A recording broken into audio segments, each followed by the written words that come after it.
ಹಾಗಾದರೆ ನಾವು ಕಳೆದ ಒಂದು ಸಂಚಿಕೆಯಲ್ಲಿ ನಾವು ದೇವರ ಚಿತ್ತ ಏನು ಅದನ್ನು ತೋರಿಸ್ಕೊಡೋದ್ರ ಬಗ್ಗೆ ನಾವು ತಿಳಿಸಿದ್ದು. ಯೇಸು ಸ್ವಾಮಿ ಯಾಕೆ ಬಂದರು ದೇವರ ಚಿತ್ತ ಮಾಡಲಿಕ್ಕೆ, ನಾವು ಕೂಡ ದೇವರ ಚಿತ್ತ ಮಾಡಬೇಕು ಅಂತ ನಾನು ಕಳೆದ ಸಂಚಿಕೆಯಲ್ಲಿ ಹೇಳಿದೆ.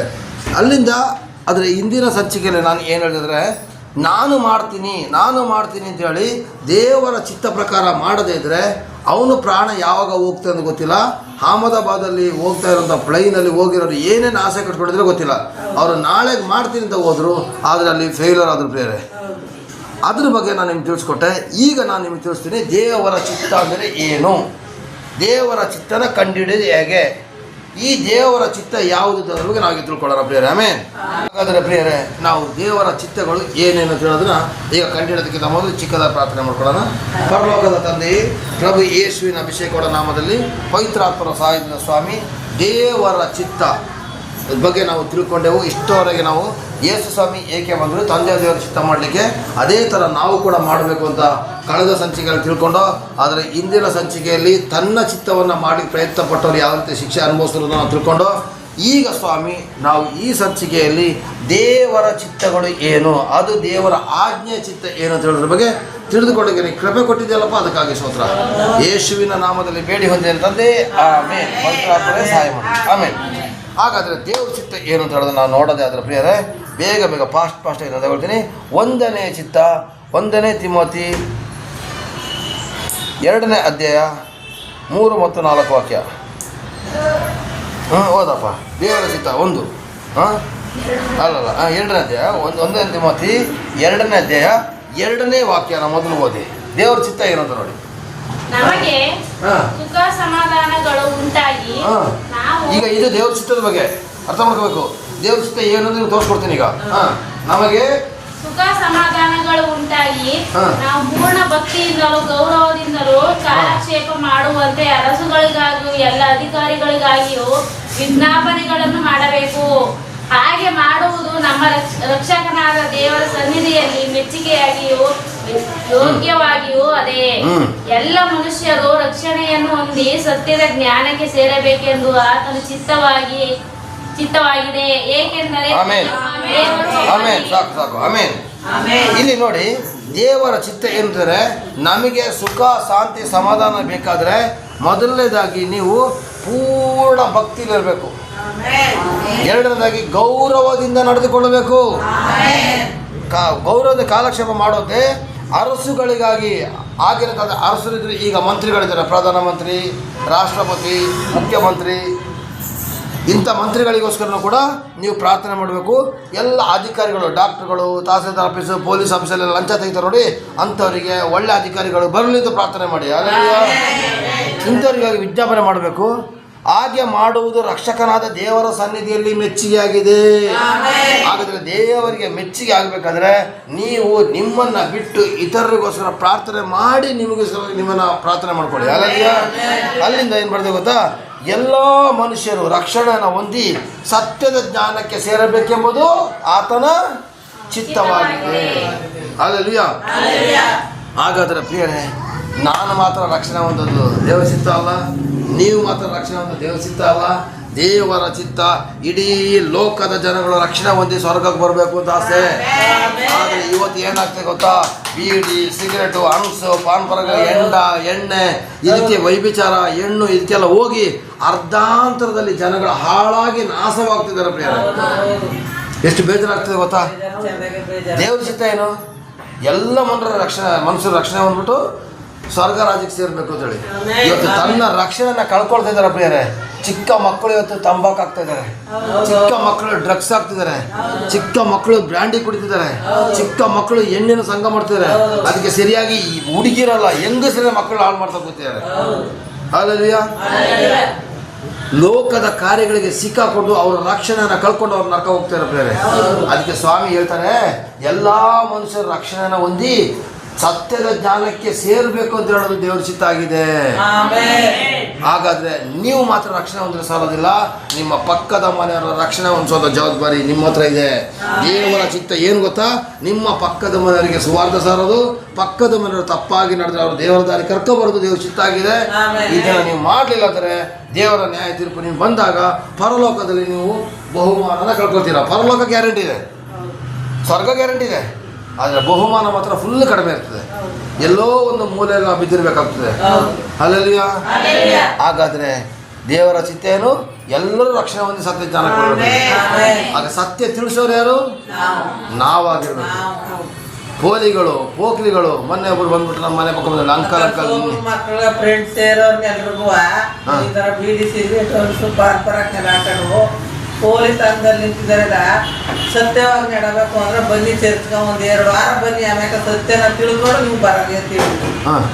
ಬರದಿದ್ದರೂ ಪ್ರಯತ್ನ ಪಡ್ತಾ ಇರಿ. ಬಂದರೆ ಸ್ತೋತ್ರ, ಬರೆದ್ರು ಪ್ರಯತ್ನ ಪಡ್ತೀರಿ. ಮೊನ್ನೆ ನನಗೊಬ್ಬರು ಹೇಳಿದ್ರು, ನನ್ನ ಗಂಡನಿಗೆ ಬುದ್ಧಿವಾದ ಹೇಳೋಣ, ನೀನು ಬಂದರೆ ಅವನು ಅಡುಗೆ ಅಂತೇಳಿ. ನಾಳೆ ಈಗ ಕುಡ್ದಿರೋ ಟೈಮಲ್ಲಿ ಬಂದು ಬುದ್ಧಿವಾದ ಹೇಳೋದಿಲ್ಲ, ಅವನು ಒಳಗಡೆ ಬೇರೆ ಏನೋ ಇರ್ತದೆ. ನಾಳೆ ಬೆಳಿಗ್ಗೆ ಸಿಕ್ಕಾಕೊಳ್ಳಿರ್ತದೆ, ಬೆಳಿಗ್ಗೆ ಬಂದಾಗ ಬುದ್ಧಿವಾದ ಹೇಳಿದೆ. ಈಗ ಕುಡಿಯೋದು ಸ್ಟಾಪ್ ಮಾಡ್ತಾ ಇದ್ದಾನೆ, ನನ್ನ ಕಂಡಾಗ ಓಡೋಗ್ಬಿಡ್ತಾನೆ ಕುಡಿದ್ಬಿಟ್ಟಿದ್ರೆ.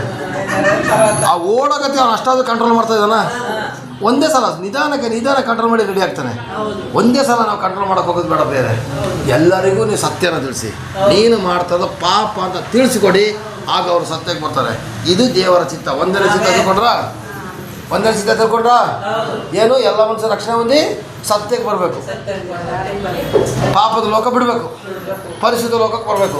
ಇದು ಒಂದನೇ ಸತ್ಯ. ಎರಡನೇ ಸತ್ಯ ಎಫೆಸ 5:17 ತೆಗಿ ಮಗಳ. ಎಫೆಸ 5:17 ಹಾಂ ಓದಿ. 5:17 ಅಲ್ಲ, 17 ಅಲ್ಲ, 15ರಿಂದ ಓದಿ. 15ರಿಂದ ಓದಿ. ಆದ ಕಾರಣ ನೀವು ನಡ್ಕೊಳ್ಳುವ ರೀತಿಯನ್ನು ಕುರಿತು ಚೆನ್ನಾಗಿ ನೋಡಿಕೊಳ್ಳಿರಿ. ನೀವು ನಡ್ಕೊಳ್ತೀರ ನೋಡಿ ರೀತಿ ನಿಮ್ಮ ಮನೇಲಿ, ಅದನ್ನು ಚೆನ್ನಾಗಿ ನೋಡ್ಕೊಳ್ಳಿ. ನಾನು ಹೆಂಗೆ ನಡೀತಾ ಇದ್ದೀನಿ, ಹೆಂಗೆ ಮಾತಾಡ್ತೀನಿ, ಹಿಂಗಲ್ಲ, ಈ ನಡೆಯೋದಲ್ಲ ನಾನು ಹೇಳಿದ್ದು. ನಿಮ್ಮ ಕುಟುಂಬದ ಜೀವಿತದ ನಡತೆ ಹೆಂಗಿದೆ ಅದನ್ನು ನೋಡ್ಕೊಳ್ಳಿ. ನೆಕ್ಸ್ಟ್ ಜ್ಞಾನವಿಲ್ಲದವರಾಗಿರದೆ. ಯಾಕೆ ಸೌಂಡ್ ಕಡಿಮೆ? ಜ್ಞಾನವಿಲ್ಲದವರಾಗಿರದೆ ಜ್ಞಾನವಂತರಾಗಿರಿ. ತಮ್ಮಯ್ಯ ಜೊತೆ ದೊಡ್ಡ ಥರ ಆಡಕೋಬೇಡಿ. ಟೈಮ್ ಆಗೋಯ್ತು, ಎಷ್ಟೋ ಬರೋ ಟೈಮು. ಇನ್ನೇನು ಜ್ಞಾನಹೀನರಾಗಿರ್ಬೇಡಿ, ಜ್ಞಾನವಂತರಾಗಿ ವಾರ ವಾರ ಬನ್ರಪ್ಪ, ಬನ್ರಪ್ಪ, ಲೇಟಾಗಿ ಬರ್ಬೇಡ್ರಪ್ಪ, ಬೇಗ ಬನ್ರಪ್ಪ. ಅವ್ನು ಬರೋದೇ ಲೇಟಪ್ಪ, ಬೇಗ ಬಾರಪ್ಪ. ಓದಿ. ಈ ದಿನಗಳು ಕೆಟ್ಟವುಗಳಾಗಿವೆ, ಆದ್ದರಿಂದ ಕಾಲವನ್ನು ಸುಮ್ಮನೆ ಕಳಕೊಳ್ಳದೆ ಅದನ್ನು ಬೆಲೆಯುಳ್ಳದೆಂದು ಉಪಯೋಗಿಸಿಕೊಳ್ಳಿರಿ. ಕಾಲವನ್ನು ಸುಮ್ಮನೆ ಕಳ್ಕೊಳ್ಳದೆ ಬೆಲೆ ಉಳ್ಳದೆಂದು ಉಪಯೋಗಿಸ್ಕೊಳ್ಳಿ. ನೀವು ಸಮಯಕ್ಕೆ ಎಷ್ಟು ಬೆಲೆ ಕೊಡ್ತೀರೋ ದೇವರ ಚಿತ್ತನ ನೆರವೇರಿಸ್ತಿದ್ದೀರ ಅಂತ ಅರ್ಥ. ನೀವು ಸಮಯಕ್ಕೆ ಎಷ್ಟು ಬೆಲೆ ಕೊಡ್ತೀರೋ ಅಷ್ಟೇ ದೇವ್ರ ಚಿತ್ತ ನೆರವೇರಿಸ್ತಿದ್ದೀರ. ಇವತ್ತು ಸಮಯನ ನಾವು ಹೆಂಗೆ ಕಳಿತೀವಿ ಗೊತ್ತಾ? TV ನೋಡಿಕೊಂಡು, ಪಿಕ್ಚರ್ ನೋಡಿಕೊಂಡು, ಮಜಾ ಮಾಡಿಕೊಂಡು, ಪಕ್ಕದ ಮನೆ ಜೊತೆ ಹರಟೆ ಹೊಡ್ಕೊಂಡು, ಹರಳಿ ಕಟ್ಟಲೆ ಕೂತ್ಕೊಂಡು ನಾವೇನು ಮಾಡ್ತಿದ್ದೀವಿ ಗೊತ್ತಾ? ಸಮಯನ ಸುಮ್ಮನೆ ಕಳೀತಾ ಇದ್ದೀವಿ. ನಿಜಾನಾ? ಸುಮ್ಮನೆ ಅರ್ಧ ಗಂಟೆ ಮನೆ ಹತ್ರ ಹೋಗ್ಬಿಟ್ಟು ಕೂತ್ಕೊಂಡು ನೀವು ಟೈಮ್ ಪಾಸ್ ಮಾಡೋದಕ್ಕಿಂತ ಅದರ ಬದಲಿಗೆ ಒಬ್ಬರಿಗೆ ಸುವಾರ್ಥ ಸಾರಿ, ಯೇಸು ಬಗ್ಗೆ ತಿಳಿಸಿ, ಪ್ರಾರ್ಥನೆ ಮಾಡಿ, ಆರಾಧನೆ ಮಾಡಿ, ದೇಶಕ್ಕೋಸ್ಕರ ಪ್ರಾರ್ಥನೆ ಮಾಡಿ. ಅಲ್ಲಲ್ಲಿಯ ಇವತ್ತು ಅದು ಮಾಡ್ತಾ ಇಲ್ಲ. ಅಲ್ಲಲ್ಲಿಯ ಆಗ ಈಗ ಸೌಂಡ್ ಬರ್ತಾ ಇದೆ ನೋಡಿ, ಅದಕ್ಕೆ ಹೋಗ್ತೀವಿ. ಈಗ ಸೌಂಡ್ ಬರ್ತಾ ನೋಡಿ, ಇದಕ್ಕೆ ನಾವು ಹೋಗ್ಬಿಡ್ತೀವಿ. ಬೇಡ. ಅಲ್ಲಲ್ಲಿಯ ನೆಕ್ಸ್ಟ್ ಹೋದಪ್ಪ ಸಮಯ. ಮತ್ತು ಬುದ್ಧಿಹೀನರಾಗಿ ನಡೆಯದೆ ಕರ್ತನ ಚಿತ್ತವೆಂಬುದನ್ನು ವಿಚಾರಿಸಿ ತಿಳಿದವರಾಗಿರಿ. ಬುದ್ಧಿ ಹೀನರಾಗಿರದೆ ಕರ್ತರ ಚಿತ್ತವೇನೆಂಬುದನ್ನು ವಿಚಾರಿಸಿ ತಿಳಿಯಿರಿ. ಹಾಗಾದರೆ ನಾನು ಇಷ್ಟು ವರ್ಷದಿಂದ ನಿಮಗೆ ಬೋಧನೆ ಮಾಡಿದ್ದೀನಿ ನೋಡಿ, ಇದೆಲ್ಲ ಕರ್ತನ ಚಿತ್ತನೇ. ನನಗೆ ಗೊತ್ತಿಲ್ಲ ಸ್ವಾಮಿ ಅಂತ ಹೇಳೋಕೋದ್ರೆ ಬೀಳ್ತೀವೇಟು. ಹಾಲೆಲೂಯಾ. ಇಷ್ಟುವರೆಗೆ ನಾವು ಬೋಧನೆ ಮಾಡಿದೆ ನೋಡಿ, ಇದೆಲ್ಲ ಕರ್ತನ ಚಿತ್ತನೇ. ಗೊತ್ತಿಲ್ಲ ಅಂತ ನೆಪ ಹೇಳೋಕ್ಕಾಗೋದಿಲ್ಲ. ನಿಜ ಅಲ್ವಾ? ಗ್ಯಾರಂಟಿನ. Praise the Lord. ಹಾಗಾದರೆ ಪ್ರಿಯರೇ, ನೆಪ ಬೇಡ, ಸಮಯ ಸುಮ್ಮನೆ ಕಳ್ಕೊಬೇಡಿ, ಬುದ್ಧಿಹೀನರಾಗಬೇಡಿ, ಬುದ್ಧಿವಂತರಾಗಿ ದೇವ್ರ ಚಿತ್ತ. ನಾನು ವಾರ ವಾರ ವಾಕ್ಯ ಕೊಡ್ತೀನಿ. ಪ್ರೀತಿಸಬೇಕು, ಕ್ಷಮಿಸಬೇಕು, ಕರುಣಿಸಬೇಕು, ಹೊಟ್ಟೆ ಕಿಚ್ಚಿ ಬೇಡ, ಜಗಳ ಬೇಡ, ಎಲ್ಲಿ ತಿಂತಾನೆ? ಇದೆಲ್ಲ ಕರ್ತನ ಚಿತ್ತಾನೆ. ಇದನ್ನ ವಿಚಾರಣೆ ಮಾಡಿ ನಿಮ್ಮ ಜೀವಮಾನ ನಡ್ಸಕ್ ಹೋಗಿ. ಆಮೇಲೆ ಹೇಳಿದಿರ ನೋಡೋಣ. ಹಲ್ಲೆಲೂಯಾ. Praise lord. ನೆಕ್ಸ್ಟ್. ಮದ್ಯಪಾನ ಮಾಡಿ ಮತ್ತಾರಾಗಬೇಡಿರಿ. ಸದ್ಯ ನಮ್ಮ ಸಭೆಗೆ ಎಂಟ ಕುಡುಕರು ಯಾರಿಲ್ಲ. ಆದ್ದರಿಂದ ಪಟಿಂಗತನವು ಹುಟ್ಟುತ್ತದೆ. ಪಟ್ಟಿಂಗರು ಯಾರಿಲ್ಲ ಬಿಡಿ. ಆದರೆ ಪವಿತ್ರಾತ್ಮ ಭರಿತರಾಗಿದ್ದು ಆತ್ಮ ಸಂಬಂಧವಾದ ಪದಗಳಿಂದಲೂ ಒಬ್ಬರಿಗೊಬ್ಬರು ಮಾತಾಡಿಕೊಳ್ಳುತ್ತಾ ನಿಮ್ಮ ಹೃದಯಗಳಲ್ಲಿ ಕರ್ತನಿಗೆ ಗಾನ ಮಾಡುತ್ತಾ ಕೀರ್ತನೆ ಆಡುತ್ತಾ ಯಾವಾಗಲೂ ಎಲ್ಲಾ ಕಾರ್ಯಗಳಿಗೋಸ್ಕರ ನಮ್ಮ ಕರ್ತನಾದ ಯೇಸು ಕ್ರಿಸ್ತನ ಹೆಸರಿನಲ್ಲಿ ತಂದೆಯಾದ ದೇವರಿಗೆ ಸ್ತೋತ್ರ ಮಾಡುತ್ತಾ ಕ್ರಿಸ್ತನಿಗೆ ಭಯಪಡುವವರಾಗಿದ್ದು ಒಬ್ಬರಿಗೊಬ್ಬರು ವಿನಯ ಉಳ್ಳವರಾಗಿ ನಡೆದುಕೊಳ್ಳಿರಿ. ದೇವ್ರ ಚಿತ್ತ ಬೇಕಾ? ಮೊದಲನೇದಾಗಿ ನೀವು ಪವಿತ್ರಾತ್ಮ ಭರಿತರಾಗಿರಿ. ನಾವೇನು ಮಾಡ್ತೀವಿ? ಪ್ರಾರ್ಥನೆ ಮಾಡುವಾಗ ಮಾತ್ರ ಪವಿತ್ರಾತ್ಮ ಭರಿತರು. ಅಲ್ಲಿಂದ ಆ ಕಡೆಗೆ ಹೋದಾಗ ನಾವು ದೆವ್ವದ ಭರಿತರಾಗಿರ್ತೀವಿ. ಹಾಲಿಗೆ ಹೋದಾಗ ಮಾತು, ಮೊಸರಿಗೆ ಹೋದಾಗ ಮಾತು, ಪಕ್ಕದ ಮನೆ ರೋಡಲ್ಲಿ ನೋಡಿದ್ರೆ ಸಾಕ, ಅಕ್ಕ ಬಾಯಿಲಿ ಒಂದು ನಿಮಿಷ ಮಾತಾಡ್ಕೊಂಡು ಹೋಗುವಂತೆ. ಬಾಪ ಕಾಫಿ ಕುಡಿದ್ಬಿಟ್ಟು ಹೋಗ್ಬೋದು. ಯಾಕೆ ನೀನೇ ಟೈಮ್ ಪಾಸ್ ಆಗಬೇಕು, ಅದಕ್ಕೆ ಕಾಫಿ ಕೊಡ್ತಾ ಇದೆಯಾ? ನೀವು ಮಾಡೋಕ್ಕೋಗ್ಬೇಡಿ. ಸ್ವಾಮಿ ಹೇಳ್ತಾರೆ ಪವಿತ್ರಾತ್ಮ ಭರಿತರಾಗಿದ್ದು ಕೀರ್ತನೆಗಳಿಂದಲೂ. ಮೂಗರಮ್ಮನ ಮನೆಗೆ ಬಂದ್ರ ಒಂದು ಹಾಡು ಹೇಳಿ, ಒಂದು ಪ್ರಾರ್ಥನೆ ಮಾಡಿ. ಹಂಗೆ ಕೂಡ ಮಾತಾಡೋದೇ ಬೇಡಿ ಹೇಳ್ತಾ ಇಲ್ಲ. ಮಾತಾಡಿ ಬೇಡ. ಪ್ರತಿ ದಿವಸ ಅದನ್ನು ಕೆಟ್ಟ ಅಭ್ಯಾಸ ಇಟ್ಕೋಬೇಡಿ. ಒಬ್ಬರು ಹೆಂಗಸರ ಮನೆಗೆ ಹೋಗಿ ಕೂತ್ಕೊಳ್ಳೋದು, ಅದು ಇದು. ನಮ್ಮ ಹಳೆ ಮನೆ ಒಬ್ಬರು ಓನರ್ ಇದ್ದರು. ಅವ್ರು ಹೋಗಿ ಪಕ್ಕದ ಮನೆಯವ್ರು ಕೂತ್ಕೊಂಡ್ರೆ 1 ಗಂಟೆ 2 ಗಂಟೆ ಕೂತ್ಕೊಂಡು ಇದ್ದೇಳೋದಿಲ್ಲ. ನಮ್ಮ ಮನೆಗೂ ಬರ್ತಾಯಿದ್ರು. ನನ್ನ ಹೆಂಡತಿ ಪಾತ್ರ ತೊಳೆಯೋದು, ಕಸ ಗುಡಿಸೋದು ಮಾಡ್ತಾಯಿದ್ದಿಲ್ಲ. ಇವಳಿಗೆ ಮಾತಾಡೋಕ್ಕೆ ಯಾರು ಸಿಗೋದಿಲ್ಲ, ಎದ್ದೋದ್ರು. ಬರೋದ್ರೆ ಬಾಕಿ ಮಾಡ್ಬಿಟ್ರು. ನೀವು ಮಾತೆ ಕೂತ್ಕೊಬಿಟ್ರಿ 1 ಗಂಟೆ 2 ಗಂಟೆ ಕೂತ್ಕೊಳ್ತಾರೆ. ಬೆಳಿಗ್ಗೆ ಓದೋಳು ಮಧ್ಯಾಹ್ನದಾಗ ಎದ್ದು ಬರೋದಿಲ್ಲ. ತಾಯಿ ಪಕ್ಕದ ಮನೆ ಕೂತ್ಕೊಂಡ್ರೆ ಆ ಪಕ್ಕದ ಮನೆಯವರು ಕೂಡ ಟೈಮ್ ಪಾಸ್ ಮಾಡೋಕ್ಕೆ ಅವಳು ಕೂರಿಸ್ಕೊಳ್ತಾರೆ. ಇಲ್ಲ ಪ್ರಿಯರೇ, ಸುಮ್ಮನೆ ಹರಟೆ ಮಾತುಗಳಿಂದ ಏನು ಪ್ರಯೋಜನ ಇಲ್ಲ. ಹಲ್ಲೆಲೂಯಾ. ಆತ್ಮ ಸಂಬಂಧವಾದ ಪದಗಳಿಂದಲೂ ಒಬ್ಬರಿಗೊಬ್ಬರು ಮಾತಾಡ್ಕೊಳ್ಳಿ. ದೇವ್ರ ವಿಷಯ ಮಾತಾಡ್ಕೊಳ್ಳಿ, ಆತ್ಮ ಸಂಬಂಧ ವಿಷಯ ಮಾತಾಡ್ಕೊಳ್ಳಿ, ಇನ್ನೊಬ್ಬರಿಗೋಸ್ಕರ ಪ್ರಾರ್ಥನೆ ಮಾಡುತ್ತಾ ಮಾತಾಡ್ಕೊಳ್ಳಿ. ಲೋಕ ಸಂಬಂಧ ಮಾತಾಡಬೇಡಿ, ಆತ್ಮ ಸಂಬಂಧ ಮಾತಾಡಿ. ಹಲ್ಲೆಲೂಯಾ. ಗಾನ ಮಾಡುತ್ತಾ ಯಾವಾಗಲೂ ಎಲ್ಲ ಕಾರ್ಯಗಳಿಗೋಸ್ಕರ ಕರ್ತನಾದ ಯೇಸು ಕ್ರಿಸ್ತನಾದ ಹೆಸರಲ್ಲಿ ತಂದೆ ದೇವರಿಗೆ ಸ್ತೋತ್ರ ಮಾಡುತ್ತಾ ಭಯಪಡೋರಾಗಿದೆ ಒಬ್ಬರಿಗೊಬ್ಬರು ವಿನಯ ಉಳ್ಳವರಾಗಿ ನಡೆದುಕೊಳ್ಳಿರಿ. ಹಾಗಾದರೆ ಕರ್ತನ ಚಿತ್ತ ಏನು? ನೀವು ಸಮಯನ ಕಳ್ಕೊಳ್ಳೋದೇ ಒಂದನೇದಾಗಿ ಏನಪ್ಪ? ಎಲ್ಲ ಮನುಷ್ಯರು ಸತ್ಯಕ್ಕೆ ಬರಬೇಕು. ಎರಡನೇದಾಗಿ ನಿಮ್ಮ ಸಮಯನ ನೀವು ಕಳ್ಕೊಬಾರ್ದು. ಎರಡನೇ ಚಿತ್ತ ಯಾವುದು? ನಿಮ್ಮ ಸಮಯನ ಕಳ್ಕೊಳ್ಳದೆ ದೇವರಿಗೆ ಅವಕಾಶ ಕೊಡಿ. ನಿಮ್ಮ ಸಮಯನ ಕಳ್ಕೊಳ್ಳದೆ ಇವತ್ತು ಎಲ್ಲ ನಾವು ದುಡಿಯೋಕೆ 8 ಅವರ್ ಟೈಮ್ ತಗೊಳ್ತೀವಿ. ಸ್ತೋತ್ರ ತಗೋಬೇಕು. ಅಂಗನವಾಡಿಗೆ ಹೋದಾಗ ಅಂಗನವಾಡಿಲಿ ನೀವು ಅವ್ರ ಕೆಲಸ ಮಾಡಲೇಬೇಕು. ಆ ಟೈಮಲ್ಲಿ ಪ್ರಾರ್ಥನೆ ಮಾಡೋಕೆ ಹೋಗಬೇಡಿ. ಸ್ತೋತ್ರ ಮಾಡ್ಕೊಳ್ತಾ ಇರಿ ಅಷ್ಟೇ. ಅಲ್ಲಿ ಕೂತ್ಕೊಂಡು ಮಾಡ್ತೀರ. ಬಸ್ ಕಂಡಕ್ಟರ್ ಕೆಲಸ ಹೋದಾಗ ಅವನು ಪ್ರಾರ್ಥನೆ ಮಾಡ್ಕೊಂಡು ಮಾಡಿದ್ರೆ ಲೆಕ್ಕ ತಪ್ತದೆ. ಹುಚ್ಚ ಅಂತ ಹೇಳ್ತಾರೆ. ಆ ದೇವರಿಗೆ ಅಂತ ಕೊಟ್ಟ ಸಮಯನ ದೇವ್ರಿಗೆ ಕೊಡಿ. ನಿಮಗೆ ಸಂಬಳ ಕೊಡೋ ಸೌಕರ್ಯ ಕೊಡಿ. ಮಧ್ಯೆ ಸ್ತೋತ್ರ ಮಾಡ್ತಾ ಇರಿ ಅಷ್ಟೇ. ಅಪ್ಪ ಒಳ್ಳೆ ಕೆಲಸ ಕೊಟ್ಟರೆ ಸ್ತೋತ್ರ ಅಂತ ಹೇಳಿ ಅಲ್ವಾ? ಒಂದ್ಸಲ ನಾನು ನಮ್ಮ ಫ್ಯಾಕ್ಟ್ರಿ ಪ್ರಾರ್ಥನೆ ಮಾಡ್ತೀನಿ. ನಮ್ಮ ಆಫೀಸರ್ ಹಿಂದ್ಗಡೆ ಬಂದಿದ್ದೇ ಗೊತ್ತಿಲ್ಲ. ಆಗ ಅವ್ರು ಒಂದು ಮಾತು ಹೇಳಿದ್ರು, ಪ್ರಾರ್ಥನೆ ಮಾಡು, ಬೇಡ ತರೋದಿಲ್ಲ, ಆದರೆ ಇದು ಪ್ರಾರ್ಥನೆ ಮಾಡೋ ಜಾಗ ಅಲ್ಲ, ಇದು ನೀವು ದುಡಿಯೋ ಜಾಗ. ಇಲ್ಲಿ ನಾವು ಸಂಬಳ ಕೊಡ್ತಾ ಇದ್ದೀಯಪ್ಪ, ದುಡಿತೀವಿ. ನೀವು ಮನೇಲಿ ಹೋಗಿ ಪ್ರಾರ್ಥನೆ ಮಾಡಿದ್ರು. ಸಾರಿ ಸರ್ ಹೇಳಿದೆ. ನಿಜ, ನನ್ನ ಮೈ ಮರೆತು ನಾವು ಪ್ರಾರ್ಥನೆ ಮಾಡಬಾರ್ದಾಗಿತ್ತು. ಅಲ್ಲಿ ನನಗೆ ಕೊಟ್ಟರೆ ಕೆಲಸ ಏನು? ಎಚ್ಚರವಾಗಿದ್ದು ಕಾಯಬೇಕು ಅಂತೇಳಿ. ಕಾಯ ಕೆಲಸ ಅಂದ್ಬಿಟ್ಟು ನಾವು ಪ್ರಾರ್ಥನೆ ಮಾಡ್ತಾ ಕೂತ್ಕೊಂಡ್ರಾಗುತ್ತಾ? ಅವತ್ತೇ ನಾವು ತೀರ್ಮಾನ ಮಾಡಿದ್ರೆ ಬರೀ ಸ್ತೋತ್ರ ಮಾತ್ರ ಹೇಳೋದು. ಅಲ್ಲೆಲ್ಲಾ ಅವತ್ತೇ ತೀರ್ಮಾನ ಮಾಡಿದೇನಂತ ಸ್ತೋತ್ರ ಮಾತ್ರ ಮಾಡಬೇಕು ಅಂತ ತೀರ್ಮಾನ ಮಾಡಿದೆ. ಇರಲಿ. ಸಮಯ ಎರಡನೇ ಚಿತ್ತ ಯಾವುದು? ಸಮಯನ ಕಳ್ಕೊಳ್ಳೋದೆ. ಆ ಸಮಯದಲ್ಲಿ ದೇವರು ಇಷ್ಟಪಡೋಂಥ ಏನು ಕೆಲಸ ಮಾಡಬೇಕಂತ ತೀರ್ಮಾನ ಮಾಡಬೇಕು. ಮೂರನೇದಾಗಿ ಬೇಗ ಹೇಳ್ತೀನಿ. ಮೂರನೇದಾಗಿ 1 ಥೆಸಲೋನಿಕ 4ನೇ ಅಧ್ಯಾಯ 3ರಿಂದ 8ರವರೆಗೆ ಓದಪ್ಪ. ಓದಿ. ದೇವರ ಚಿತ್ತವೇನೆಂದರೆ ಪುನಃ ನೋಡಿ. ದೇವರ ಚಿತ್ತ ಏನು ಗೊತ್ತಾ?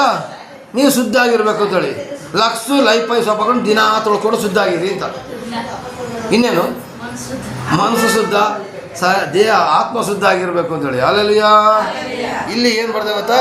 ದೇವರ ಚಿತ್ತವಾಗಿದೆ ನೀವು ಶುದ್ಧರಾಗಿ ಇರಬೇಕೆಂಬುದೇ. ಹಲ್ಲೆಲೂಯಾ. ನೆಕ್ಸ್ಟ್ ಆದರಕ್ಕೆ ದೂರ ದೂರವಾಗಬೇಕು. ಆದ್ರ ಅಂದ್ರೆ ಈ ದೇವರನ್ನ ಬಿಟ್ಟು ಬೇರೆ ಕಾರ್ಯ ಮಾಡಿದ್ರೆ ಆದ್ರ ಅಂತ ಹೇಳ್ತಾರೆ. ದೇವರನ್ನರಿಯದ ಅನ್ಯ ಜನಗಳಂತೆ ಕಾಮಾಭಿಲಾಷೆಗೆ ಒಳಪಡದೆ ನಿಮ್ಮಲ್ಲಿ ಪ್ರತಿಯೊಬ್ಬನು ಪವಿತ್ರವಾದ ಮನಸ್ಸಿನಿಂದಲೂ ಘನತೆಯಿಂದಲೂ ಧರ್ಮಪತ್ನಿಯನ್ನು ಸಂಪಾದಿಸಿಕೊಳ್ಳಲು ತಿಳಿಯಬೇಕು. ಈ ವಿಷಯದಲ್ಲಿ ಸಾಕು ಸಾಕು ಸಾಕು ಸಾಕು ಸಾಕು. ದೇವರನ್ನ ಅರಿಯದಂಥ ಅನ್ಯ ಜನಗಳ ಥರ ನೀವು ಟೈಮ್ ಪಾಸ್ ಮಾಡಕ್ಕೆ ಹೋಗಬೇಡಿ. ಅವರು ಕಾಮಾಭಿಲಾಸೆ, ಬಾರು, ಕ್ಲಬ್ಬು, ಅದು ಇದನ್ನು ಮಾಡ್ತಾರೆ. ನೀವು ಆ ಥರ ಮಾಡೋಕ್ಕೆ ಹೋಗಬೇಡಿ. ನೀವೇನು ಮಾಡಬೇಕಂದ್ರೆ ಇಲ್ಲಿ ಸ್ವಾಮಿ ಹೇಳ್ತಾರೆ, ದೇವರ ಚಿತ್ತ ಅಂದರೆ ನೀವು ಶುದ್ಧರಾಗಿರಬೇಕು. ಹಾಗಾದರೆ ನಾನು ನಡೆಯುವಂಥ ನಡತೆಯಲ್ಲಿ ನನಗೆ ಶುದ್ಧತೆ ಇದೆಯಾ ಅಂತ ಯೋಚನೆ ಮಾಡಿ. ನಾನು ನಡೆಯುವಂಥ ನಡತೆಯಲ್ಲಿ ಶುದ್ಧತೆ ಇದೆಯಾ ನೋಡಿ. ನನ್ನ ಬಾಯಿಯ ಮಾತು ಶುದ್ಧವಾಗಿದೆಯಾ ನೋಡಿ. ನನ್ನ ಕಣ್ಣುಗಳು ಕೆಟ್ಟದನ್ನ ನೋಡ್ತಾ ಇದೆ, ನೋಡ್ತದೆ ನಮ್ಮ ಕಣ್ಣು ಕೆಟ್ಟದನ್ನ. ತಕ್ಷಣ ತಿರುಗಿಸ್ಬಿಡ್ರಿ. ತಕ್ಷಣ ಏನು ಮಾಡಿ, ತಿರುಗಿಸ್ಬಿಡಿ. ಕಣ್ಣು ಕೆಟ್ಟದನ್ನ ನೋಡ್ತದೆ. ಬಾಯಿ ಕೆಟ್ಟದನ್ನ ಮಾತಾಡೋಕ್ಕೆ ಬಾಯಿ ತುದಿಗೆ ಬರ್ತದೆ, ಸ್ಟಾಪ್ ಮಾಡಿ. ಕಿವಿ ಬೇಡದ ಕೇಳಕ್ಕೆ ಟ್ರೈ ಮಾಡ್ತದೆ, ಸ್ಟಾಪ್ ಮಾಡಿ. ಹೃದಯದಲ್ಲಿ ಕೆಟ್ಟ ಆಲೋಚನೆ ಬರ್ತದೆ, ಸ್ಟಾಪ್ ಮಾಡಿ. ಇವತ್ತು ಬೆಳಿಗ್ಗೆ ನಾನು ಎದ್ದ ತಕ್ಷಣ ದೇವ್ರನ್ನ ಏನು ಬಿಡ್ಕೊಂಡು ಗೊತ್ತಪ್ಪ, ಆ ವಿಷಯ ಈ ವಿಷಯ ಬೇಡದ ವಿಷಯಗಳು ಆಲೋಚನೆ ಬರೋದಕ್ಕಿಂತ ನಿನ್ನ ಪರಲೋಕದ ಆಲೋಚನೆ ಬರೋಂಗೆ ಮಾಡಪ್ಪ ಅಂತ ಬೆಳಿಗ್ಗೆ ಎದ್ದೆ ನಾನು. ನೀವು ಹಂಗೇನೆ ಕೇಳಿ. ಆ ವಿಷಯ ಈ ವಿಷಯ, ತೋಟ ಮನೆ ಹೊಲ ಗದ್ದೆ ದೇವ್ರು ಬೆಳೆಸ್ತಾರೆ ಕಣ್ರಿ. ಆ ಕೆಲಸಕ್ಕೆ ಹೋಗೋಕೆ ಚಿಂತೆ ಮಾಡ್ಕೊಳ್ಳಿ. ಮನೇಲಿ ಮಲ್ಗೋಗೋಕೆ ಚಿಂತೆ ಮಾಡ್ಕೋಬೇಡಿ. ಮನೇಲಿ ಮಲ್ಗೋಕೆ ದೇವ್ರು ನಿಮ್ಗೆ ಏನು ಮಾಡಿದ್ರೆ ಗೊತ್ತಾ, 8 ಗಂಟೆ ನಿದ್ರೆ ಮಾಡೋಕೆ ಅವಕಾಶ ಕೊಟ್ಟಿದ್ರೆ ಕಣ್ರಿ. ಆ ಅವಕಾಶನ ಯಾಕೆ ಚಿಂತೆ ಮಾಡ್ಕೊಂಡು ನಿದ್ರೆ ಕಳ್ಕೊತೀರಾ? 8 3 24 8 ಗಂಟೆ ದೇವ್ರಿಗೆ ಕೊಡಿ. ಅದು ಯಾವ ಟೈಮಲ್ಲಿ ಅದು ಸೇರಿನೇ ಟೋಟಲಾಗಿ ದಿನದಲ್ಲಿ 8 ಗಂಟೆ ದೇವರಿಗೆ, 8 ಗಂಟೆ ಕೆಲಸಕ್ಕೆ, 8 ಗಂಟೆ ನಿಮ್ಮ ದಿನನಿತ್ಯದ ಕಾರ್ಯಕ್ರಮಕ್ಕೆ, ನಿಮ್ಮ ಬಟ್ಟೆ ಒಗೆಯೋದು ಅದಕ್ಕೆ ಇದಕ್ಕೆ ಅವಕಾಶ ಕೊಡಿ. ಆ 8 ಗಂಟೆ ನಿದ್ರೆ ಸಮಯನ ಹಾಳು ಮಾಡಬೇಡಿ. 8 ಗಂಟೆ ಪ್ರಾರ್ಥನಾ ಸಮಯನ ಹಾಳು ಮಾಡಬೇಡಿ. 8 ಗಂಟೆ ನಿಮ್ಮ ಸ್ವಂತ ಕೆಲಸನ ಹಾಳು ಮಾಡಬೇಡಿ. ಈಗ ಫ್ಯಾಕ್ಟ್ರಿಗೆ ಹೋಗ್ಬೇಕು, ನೀವು ಫ್ಯಾಕ್ಟ್ರಿಗೆ ಹೋಗ್ಬೇಕಾದ್ರೆ 8 ಗಂಟೆ ಡ್ಯೂಟಿ. ಆಗ ಬೆಳಿಗ್ಗೆ 1 ಗಂಟೆ, ಸಾಯಂಕಾಲ 1 ಗಂಟೆ ಎಕ್ಸ್ಟ್ರಾ ಹೋಗಿ ಬರ್ಲಿಕ್ಕೆ ಬೇಕಾಗ್ತದೆ. 10 ಗಂಟೆನ ಅಲ್ಲಿ ಏನು ಮಾಡಿ ಗೊತ್ತಾ, ನಿಮ್ಮ ಸಾಹುಕಾರರಿಗೆ ಕೊಡಿ. ಬಾಕಿ ಇನ್ನು 14 ಗಂಟೆ ಇರ್ತದಲ್ಲ, ಅದನ್ನು ನಿಮ್ಮ ನಿದ್ರೆಗೂ ಮತ್ತು ದೇವರಿಗೂ ಕೊಟ್ಟರೆ ಬೇರೆ. ಹಾಗಲಿಯಾ ಎಷ್ಟು ಅರ್ಥ ಆಗ್ತಿದೆ ಗೊತ್ತಿಲ್ಲ ನನಗೆ. 24 ಗಂಟೆಯಲ್ಲಿ 8 8 8 3 ಭಾಗ ಮಾಡಿ. 8 3 24. 8 ಗಂಟೆನ ನಿಮ್ಮ ಸಾಹುಕಾರರಿಗೆ ಕೊಡಿ. 10 ಗಂಟೆನೇ ಕೊಡಬೇಕು, ಯಾಕಂದರೆ ಹೋಗೋದಕ್ಕೆ ಬರ್ತದೆ, ಟೈಮ್ ಪಾಸ್ ಆಗ್ತದೆ. ಇನ್ನು 14 ಗಂಟೆ ಬಾಕಿ ಇದೆ, ಅದನ್ನು 4 ಗಂಟೆನ ದೇವ್ರಿಗೆ ಕೊಡಿ. ಇನ್ನು ಬಾಕಿ 10 ಗಂಟೆ ನೀವೇ ತಗೊಳ್ಬೇಕಿದೆ. ಇವತ್ತು ಅರ್ಧ ಗಂಟೆನ ಪ್ರಾರ್ಥನೆ ಮಾಡೋದವರು ಜನ ಇಲ್ಲಿದ್ದಾರೆ ಗೊತ್ತಾ. ಮನೇಲಿ ಅರ್ಧ ಗಂಟೆ ಪ್ರಾರ್ಥನೆ ಮಾಡೋದನ್ನ ಇರೋರು ಇದ್ದಾರೆ. ಟಿ ವಿ ನೋಡೋರು ತುಂಬ ಜನ ಇದ್ದಾರೆ, ಅರಟೆ ಹೊಡಿಯೋರು ತುಂಬ ಜನ ಇದ್ದಾರೆ. ದೇವ್ರ ಹತ್ರ ಅರ್ಧ ಗಂಟೆ ಕೂತ್ಕೊಳ್ಳಿಗೆ ಆಗದೇ ಇರೋರು ಎಷ್ಟೋ ಜನ ಇದ್ದಾರೆ. ನಾನು ಎದೆ ತಟ್ಕೊಳ್ತೀನಿ, ದಿನಕ್ಕೊಂದು 5 ಗಂಟೆ ಆದರೂ ನಾನು ದೇವ್ರ ಹತ್ರ ಇರ್ತೀನಿ. ನನ್ನ ಹೆಂಡತಿನೂ ಇರ್ತಾಳೆ ದೇವ್ರ ಹತ್ರ. ಅಲ್ಲಲ್ಲಿಯ ಎದೆ ತಟ್ಕೊಂಡು ಸತ್ಯವಾಗಿಯೂ ನಾವು ಹೇಳ್ತಿದ್ವಿ. ನಾನು ಹೋದಾಗ ಬಂದಾಗ ನಿಂತಾಗ ಸ್ತುತಿ ಮಾಡ್ತಾನೆ ಇರ್ತೀನಿ, ಸ್ತೋತ್ರ ಮಾಡ್ತಾ ಇರ್ತೀನಿ. ಮಾಡಬೇಕು. ವೆರಿ ಗುಡ್ ಸೈತ.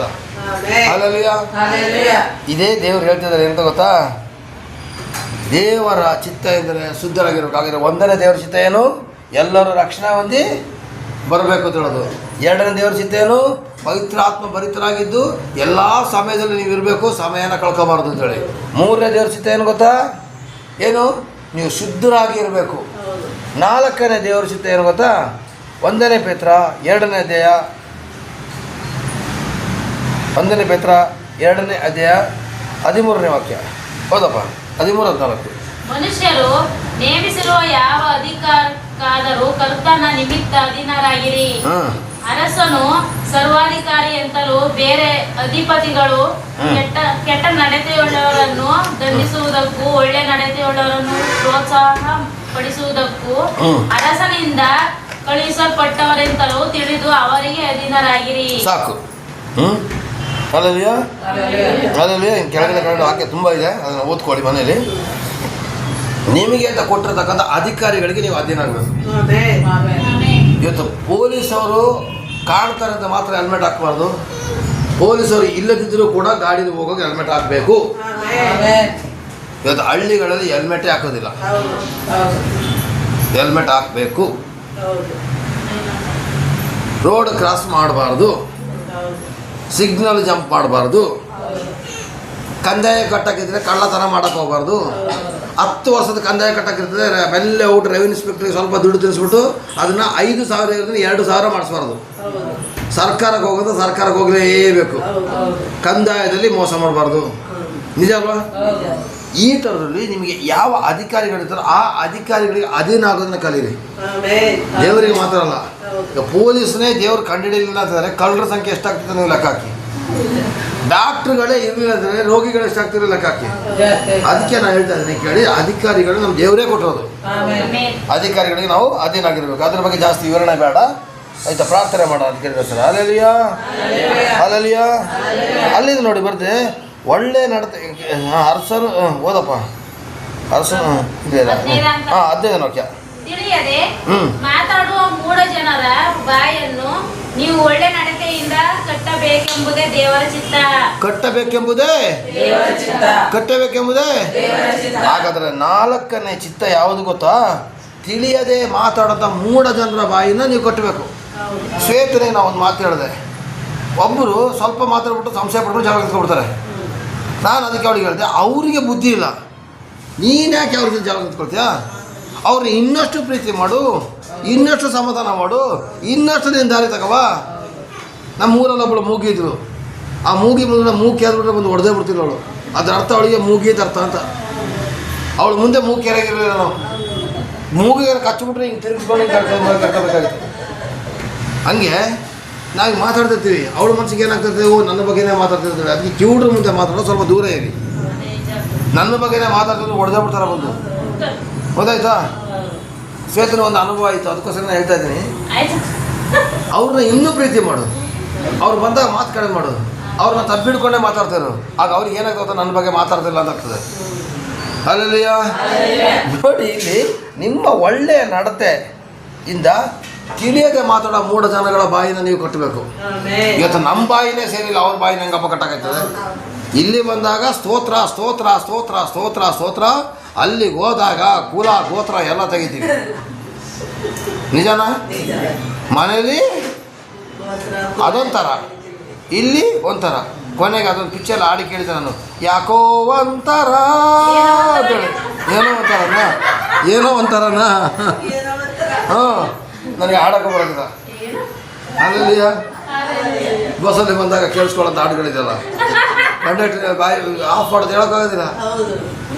ಅಲ್ಲಿ ನೋಡಿ, ಅದರಲ್ಲೂ ತಪ್ಪಿಕೊಂಡಿಲ್ಲ. ಅದ್ರ ಅರ್ಥ ನನಗೆ ಇನ್ನೂ ಹಾಡು ಬರೋದಿಲ್ಲ, ಪಿಕ್ಚರ್ ನೋಡೋದಿಲ್ಲ, ಇದೇ ಸಾಕ್ಷಿ. ಯಾಕೋ ಒಂಥರ ಏನೋ ಒಂಥರ, ಮನೆಗೆ ಹೋದ್ಮೇಲೆ ಅದೇನೋ ಒಂಥರ, ಇಲ್ಲಿ ಬಂದಾಗ ಅದೇಂಗೋ ಸೋತ್ರ ಸೋತ್ರ ಸೋತ್ರ ಸೋತ್ರ ಸೋತ್ರ. ಇಲ್ಲಿ ಬಂದಾಗ ಕಣ್ಣೀರು ಹಾಕಿದ್ದು ಮೂಗಲು ಗೊಣ್ಣೆ, ಕಣ್ಣಲ್ಲಿ ನೀರು ಬರ್ತಾ ಇರ್ತದೆ. ನಾವು ಯೋಚನೆ ಮಾಡೋಕೆ ಭಯಂಕರ ಭಕ್ತಿ ಅಂತ. ಮನೆಗೆ ಹೋಗ್ಬಿಟ್ಟು ಚಿಕ್ಕ ಮಕ್ಕಳನ್ನ ಕೇಳಿದ್ರೆ ಗೊತ್ತು, ನಿಮ್ಮ ಅವ್ವ ಹೆಂಗೆ, ನಿಮ್ಮ ಅಪ್ಪ ಹೆಂಗೆ, ನಿಮ್ಮ ಅಜ್ಜಿ ಹೆಂಗೆ, ನಿಮ್ಮ ತಾತ ಹೆಂಗೆ ಅಂತ ಹೇಳಿದ್ರೆ ಅಪ್ಪ ಹೋ. ನಿಮ್ಮ ಒಳ್ಳೆ ನಡತೆಯಿಂದ ಮೂಢ ಜನರ ಬಾಯಿನ ಕಟ್ಟಿ. ನಿಮ್ಮ ನಡತೆಯಿಂದ ಅವರಿಗೆ ತೊಂದರೆ ಬರಬಾರ್ದು. ಒಂದ್ಸಲ ಒಂದು ಚಿಕ್ಕ ಮಗುನ ಕರೆದುಬಿಟ್ಟು ಕೇಳ್ದಂತೆ ಮೇಷ್ಟ್ರು, ನಿಮ್ಮ ಅಪ್ಪ ಅಲ್ಲ ದೇವರು ಹೆಂಗಿದ್ದಾರೆ ಅಂತ ಕೇಳ್ತಾರಂತೆ. ಆ ಮಗು ಬಂದ್ಬಿಟ್ರು, ಯಾರನ್ನ? ಮೇಷ್ಟ್ರನ್ನ. ಮೇಷ್ಟ್ರು ಹೇಳಿದ್ರಂತೆ, ನಿಮ್ಮ ಅಪ್ಪ ಅಮ್ಮನ ಥರನೇ ಇದ್ದಾರೆ ಅಂತೇಳಿ. ಹಾಗಾದರೆ ಆ ದೇವರು ನನಗೆ ಬೇಕಾಗಿಲ್ಲ, ತೆಗೆದು ಬಿಸಾಕಿದಳ್ರಂತೆ. ಯಾಕೆ ಅಂತ ಗೊತ್ತಂತೆ, ನಮ್ಮ ಅಪ್ಪ ಅಮ್ಮ ದಿನ ಜಗಳ ಆಡ್ತೈತೆ, ಆ ಜಗಳ ಆಡೋ ದೇವ್ರು ನನಗೆ ಬೇಡ ಅಂತೇಳಿ. ಆ ಮಗುವಿನ ಮನಸ್ಸಿಗೆ ಅದು ನಾಟ್ಕೊಬಿಡ್ತು ನೋಡಿ. ನಮ್ಮ ನಡತೆ ನಮ್ಮ ಮಕ್ಕಳಿಗೆ ನಾಟ್ಕೊಳ್ತಾ ಇರ್ತೇವೆ. ನಿಜ ಅಲ್ವಾ? ನಮ್ಮ ನಡತೆಯಿಂದ ಅಂಥ ಜನಗಳ ಬಾಯಿ ನಂಬಿಸ್ತಾರ. ಹಾಗಾದರೆ ದೇವರ ಚಿತ್ತ ಇನ್ನೊಂದು ಯಾವುದು? ಒಳ್ಳೆಯ ನಡತೆ. ಆಯಿತಾ? ನೆಕ್ಸ್ಟ್ ಕೊನೆಯ ಒಂದು ನಡತೆ ಹೇಳ್ಬಿಡ್ತೀನಿ. 1 ಪೇತ್ರ 3:17. 1 ಪೇತ್ರ 3:17 ಇದೆ ಅನ್ನೋದು ನೋಡಿ. ಹಾಂ, ಕೆಟ್ಟ ನಡತೆಯುಳ್ಳವರಾಗಿ ಬಾಧೆ ಪಡುವುದಕ್ಕಿಂತ ಒಳ್ಳೆ ನಡತೆಯುಳ್ಳವರಾಗಿಯೇ ದೇವರ ಚಿತ್ತವಿದ್ದರೆ ಬಾಧೆ ಪಡುವುದು ಲೇಸು. ಕೆಟ್ಟದನ್ನ ಮಾಡಿಕೊಂಡು ನೀವು ಹಿಂಸೆ ಅನುಭವಿಸ್ಬಿಟ್ಟು ದೇವ್ರ ವಿಷಯದಲ್ಲಿ ಗೊಣಗಬೇಡಿ. ನೀವು ಒಳ್ಳೇದು ಮಾಡಿ ಹೇಳ್ತೀನಿ. ಉದಾಹರಣೆಗೆ ಚರ್ಚಿಗೆ ಹೋಗಬೇಡ ಕಣೆ, ನಾನು ಕತ್ತರಿಸಾಕ್ಬಿಡ್ತೀನಿ ಅಂತ ಹೇಳ್ತಾರೆ. ಹಿಂಸೆ ಅನುಭವಿಸಿ ಒಳ್ಳೇದಕ್ಕೋಸ್ಕರ. ಪಿಕ್ಚರ್ಗೆ ಹೋಗೋಣ ಕಣೆ, ಅದಕ್ಕೆ ಕೆಟ್ಟದಕ್ಕೋಸ್ಕರ ಹೋಗಿ ಹಿಂಸೆ ಅನುಭವಿಸ್ತೀರ. ನಿಜ ಅಲ್ಲ? ಉದಾಹರಣೆ ಹೇಳ್ತಾ ಇರೋದು. ಕೆಟ್ಟ ಕಾರ್ಯಗಳಿಗೆ ಹೋಗಿ ಹಿಂಸೆ ಅನುಭವಿಸೋದಕ್ಕಿಂತ, ಅಂಶ ಪಾನ್ ಪರಾಗ ಬೀಡಿ ಸಿಡಿದಗಳು ಕ್ಯಾನ್ಸರ್ ಬರ್ಸ್ಕೊಂಡು ಸಾಯೋದಕ್ಕಿಂತ ಒಳ್ಳೆ ನಡತೆ ಉಳ್ಳವರಾಗಿ ಬಾಧೆ ಪಡ್ರಿ. ಇಲ್ಲಿ ಸ್ವಾಮಿ ಏನು ಹೇಳ್ತಾರೆ ಗೊತ್ತಾ? ನೋಡಿ ಇಲ್ಲಿ ದೇವ್ರ ನಾಮಕ್ಕೆ ಸ್ತೋತ್ರ ಆಗಲಿ. ಏನಪ್ಪ ಇದು? ಕೆಟ್ಟ ನಡತೆ ಉಳ್ಳವರಾಗಿ ಬಾಧೆ ಪಡ್ತೀವಿ. ಒಳ್ಳೆ ನಡತೆ ಉಳ್ಳವರಾಗಿ ದೇವ್ರ ಚಿತ್ತ ಇದ್ರೆ ಬಾಧೆ ಪಡಿ. ಕೆಲವು ದಿವಸ ನಮ್ಗೆ ಬಾಧೆ ಇದೆ. ನಮ್ಮನ್ನು ನಾವು ಸರಿ ಮಾಡ್ಕೊಳ್ಳೋದೇ ದೊಡ್ಡ ಬಾಧೆ. ನಾನು ಕಳೆದವ್ರದಲ್ಲಿ ಹೇಳಿದೆ, ಕೋಪ ಬರ್ತಾ ಇರ್ತದೆ, ಬಿಡಬೇಕು ಅಂತಂದರೆ ಬಾಧೆ. ಹೊಟ್ಟೆ ಕಿಚ್ಚು ಬರ್ತದೆ, ಬಿಡಬೇಕಾದ್ರೆ ಬಾಯಿದೆ. ದೇವಿಗೆ ಬಾಯಿಗೆ ಬಂದ ಬೈದು ಬಿಡಬೇಕು, ಬೈಯಕ್ಕೆ ಬಾಯಿ ತೆಗಿತೀನಿ, ಆದರೆ ಮಾತಾಡೋದಿಲ್ಲ, ತಡ್ಕೊಳ್ತೀನಿ ನೋಡಿ, ಅದೇ ಬಾಧೆ. ಜನಗಳಿಗೆ ತಡ್ಕೊಳಕ್ಕಾಗೋದಿಲ್ಲ. ಅದು ಹೇಳ್ಬಿಟ್ರೆ ಅದರ ಸಮಾಧಾನ, ಸರ್ರಾಗಿ ಹೇಳ್ಬಿಟ್ಟ ಕಾರಣ ಈಗ ಸ್ವಲ್ಪ ಸಮಾಧಾನ ಆಯ್ತು ಹೇಳೋದೇ ಇರೋದು. ಹಾಲೆಲೂಯಾ. ಇಲ್ಲ ಇಲ್ಲ ಇಲ್ಲ, ಒಳ್ಳೆ ನಡತೆಯಿಂದ ಬಾಧೆ ಅನುಭವಿಸಿ. Amen. Praise the Lord. Praise the Lord. ಭಾಳ ಕಷ್ಟ, ಆದರೂ ದೇವರಿಗೆ ಅದು ಇಷ್ಟ. ಹಾಲೆಲೂಯಾ. 6ನೇ ಇದರಲ್ಲಿಗೆ 7ನೇದು 7 ಚಿತ್ತಗಳನ್ನ ನಾನು ತೋರಿಸ್ಕೊಟ್ಟಿದ್ದೀನಿ. ಬಾಕಿ ಇರೋ ಚಿತ್ತನ ದೇವರು ಕೃಪೆ ಕೊಟ್ಟರೆ, ದೇವರು ಚಿತ್ತವಾದರೆ, ದೇವರು ನಡೆಸಿದ್ರೆ ನೆಕ್ಸ್ಟ್ ವಾರ ಆಗಲೇ ವಾಕ್ಯದಲ್ಲಿ ಹಂಗೇನೆ ಹೇಳಿದ್ದು ಯಾಕಬ್ಬದಲ್ಲಿ. ಹಾಲೆಲೂಯಾ. ದೇವರ ಚಿತ್ತವಾದರೆ, ಹಾಲೆಲೂಯಾ, ದೇವರ ವಾರ ಬಂದು ಹೇಳ್ತೀನಿ. ಹಾಗೆ ಈ ವಾರ ಇದೊಂದು ವಾಕ್ಯ ಹೇಳ್ಕೊಳ್ಳಿ. ಇನ್ನು ಕೊನೆ ಚಿತ್ತ ಅಲ್ಲ, ತುಂಬ ಚಿತ್ತ ಇದೆ. ನನಗೆ ಸಿಕ್ಕಿರೋದು 7 ಚಿತ್ತ. ಹಾಲೆಲೂಯಾ. ಹಾಗಾದರೆ 7 ಚಿತ್ತ ಏನಂತ ನೋಡಿದ್ರೆ 1 ತೆಸಲೋನಿಕ 5:18. 1 ತೆಸಲೋನಿಕ 5:18. ಎಲ್ಲದರಲ್ಲಿಯೂ ಕೃತಜ್ಞತಾ ಸ್ತುತಿ ಮಾಡಿರಿ. ಮೊದಲು ಇದೊಂದು ದೊಡ್ಡ ರೋಗ ನಮ್ಮವರಿಗೆ. ದೇವ್ರಿಗೆ ಇದು ಒಳ್ಳೇದಾದ್ಮೇಲೆ ಥ್ಯಾಂಕ್ಸ್ ಹೇಳೋದಿಲ್ಲ. ಮೊದಲು ದೇವರಿಗೆ ಥ್ಯಾಂಕ್ಸ್ ಹೇಳ್ರಪ್ಪ, ಇದು ದೇವ್ರ ಚಿತ್ತ ಕಣಪ್ಪ. ಸಿಕ್ಕಿದಾಗ ಒಂಥರ, ಸಿಗದೇ ಇದ್ದಾಗ ಒಂಥರ. ಮೊದಲು ಥ್ಯಾಂಕ್ಸ್ ಹೇಳೋದನ್ನ ಕಲೀರಿ. ಹಾಂ, ಹೌದಪ್ಪ, ಇನ್ನೊಂದು ಸಲ ಎಲ್ಲದರಲ್ಲಿಯೂ ಕೃತಜ್ಞತಾ ಸ್ತುತಿ ಮಾಡಿರಿ. ಇದೇ ನಿಮ್ಮ ವಿಷಯವಾಗಿ ಕ್ರಿಸ್ತ ಯೇಸುವಿನಲ್ಲಿ ತೋರಿ ಬಂದ ದೇವರ ಚಿತ್ತ. ನೀವು ಕೊನೆಯದಾಗಿ ನಮ್ಮ ಅಪ್ಪ ಹೇಳ್ತಾರೆ, ಎಲ್ಲದಕ್ಕೂ ಕೈ ಬೆಳ್ಳಿ ಗಾಯ ಆದರೂ ಸ್ತೋತ್ರ ಮಾಡ್ಕೊಳ್ಳ. ಆಯ್ತಾ? ಜ್ವರ ಬಂದರೂ ಸ್ತೋತ್ರ ಮಾಡಿ, ಕಷ್ಟ ಬಂದರೂ ಸ್ತೋತ್ರ ಮಾಡಿ.